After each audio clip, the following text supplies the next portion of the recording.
समझाते हुए बोला, आस्था प्लीज इस तरह से पैनिक मत करो, प्लीज आस्था। लेकिन इस समय आस्था की नजर तो बस सामने बेहोश पड़े अरमान पर थी, जिसे देखकर वो बहुत ज्यादा डर रही थी, क्योंकि इस समय अरमान बहुत खूंखार लग रहा था। आकाश समझ चुका था कि आस्था इस तरह से शांत नहीं होगी। उसने जल्दी से रश्मि की ओर इशारा किया।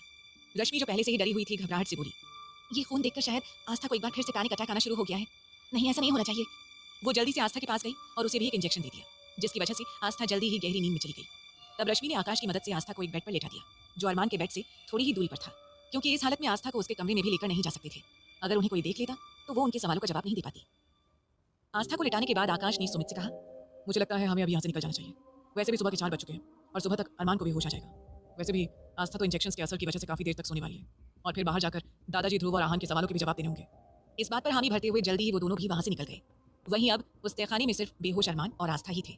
इधर रश्मि अपने कमरे में तो आ गई थी, लेकिन अरमान का चेहरा उसकी आंखों से जा ही नहीं रहा था, जिस वजह से